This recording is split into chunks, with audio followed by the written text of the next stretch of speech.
You are listening to Practical and Woo by Mindset and Manifest. My name is Eden, and I invite you to embark on a journey with me to explore the practical and spiritual edges of the unknown for the purpose of allowing you to embody and empower yourself uniquely as you are and to intentionally create and live a life of freedom and fulfillment.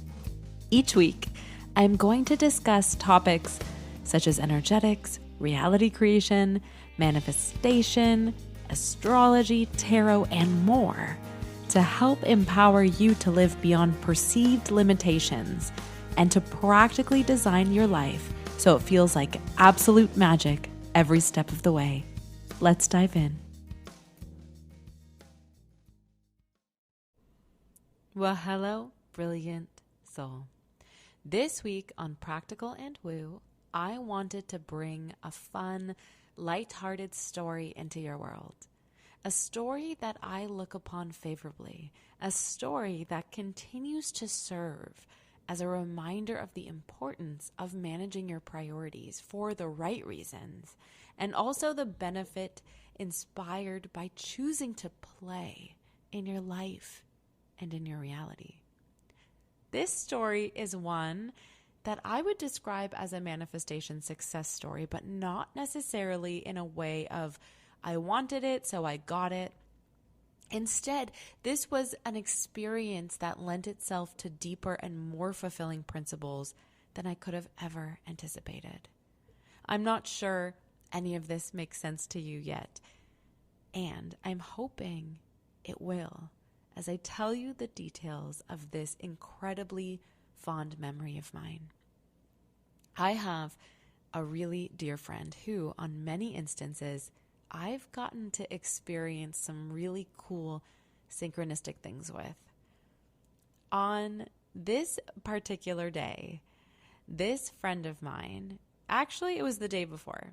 The day before this day, this friend of mine invited me to see the matinee show of Matilda one Sunday in 2017. And this really high-profile person, who I'm not going to name, was scheduled and invited to see the show on this same day.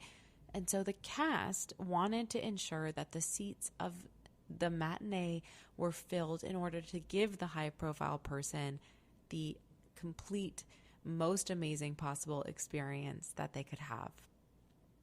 I remember the moment my invite came into my phone. I was sitting and it flashed onto my phone. And at the same time, I remember the worry of saying yes to this invitation because I was in over my head anxious about studying for my law school exams. It was exam season and it felt like I didn't have enough time to study. My brain wanted me to say no, but the gratitude I felt in my heart to be thought of, considered, and invited felt more powerful. I said yes to seeing Matilda, all expense paid, I might add. And not only that, I said yes to seeing Matilda with this beautiful friend of mine on a lovely Sunday afternoon. The show was amazing, and I was wishing that it could have gone on forever, partly because of how much I enjoyed it, and partly because of how much I was dreading returning to my quote-unquote responsibilities of studying for my exams. My worry niggling at me, if I don't study, then I won't get good grades, and then I won't be considered an acceptable candidate to law school or job opportunities, and then I will fail at life. This toxic thought parroting in my mind. As my friend and I left the theater, I was really not ready to get back to this grind. I looked at her with a longing in my eye and asked, "Do you want to maybe get a hot chocolate or sit down for a coffee or something somewhere?" She agreed, and we found ourselves walking towards the southwest corner at Yonge and Dundas Square in downtown Toronto. There was a man standing there wearing a Pharaoh's hat and holding a boombox, which was blasting music out to the entire downtown community, it seemed. Now, normally we're taught not to talk to people we don't know, especially, I would say, at Yonge and Dundas Square. But something about this man felt so magnetic and alluring, his music calling to me like a siren's call. I started dancing in the middle of the sidewalk, forgetting all of the cares in the world, enjoying myself. My friend decided to join me because she's awesome, and the two of us were now curating what we thought was a personal dance party for no reason. It turns out we inadvertently entered ourselves into a dance competition, the prize being 2 front row center tickets to the Drake concert for that night. The funniest thing about this for me is that the competition wasn't advertised.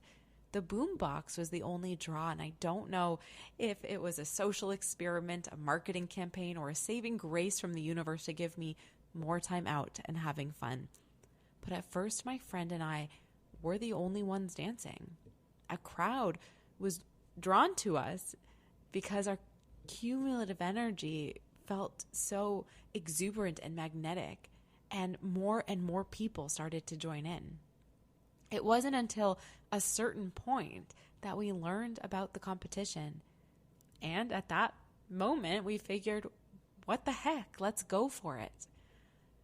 All of a sudden, an out-of-town group of fraternity brothers showed up to our sidewalk dance circle, and they were dressed in onesies, bringing their all. Long story made slightly shorter. One fraternity brother wearing a SpongeBob onesie won one of the tickets, and I won the other. The fraternity group was unwilling to part with their ticket, so instead of either my friend or I going to the concert alone or forgoing this experience altogether, we decided to take the ticket downtown to see what we could manifest. We ended up trading the solo ticket for 2 incredible level 100 tickets and enjoyed yet another complimentary entertainment experience, all in a single 12-hour period. We experienced a many $1,000 day, free of charge, had an exuberant amount of fun doing it, and made a memory to last a lifetime. So why did I desire to tell you this story? I was reflecting on it the other day, and I realized that it contains so many lessons, contemplations, and considerations.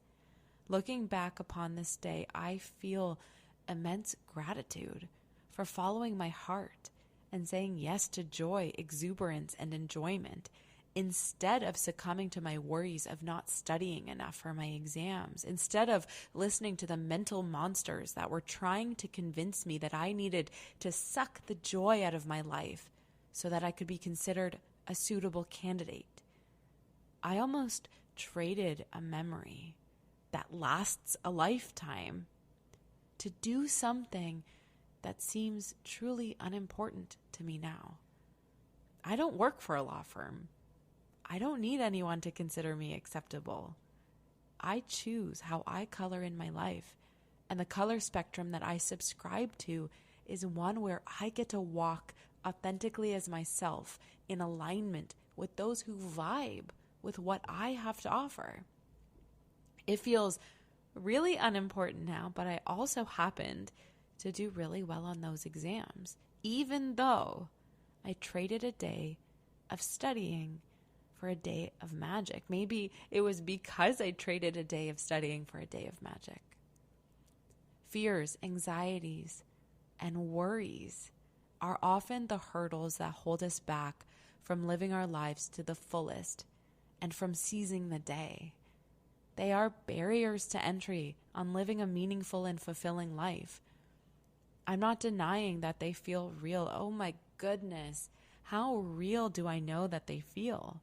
And in my time on this earth, I have learned that there is great benefit to be experienced from your ability to say yes to life, yes to joy, yes to fulfillment, and yes to magic, starting now rather than in the future.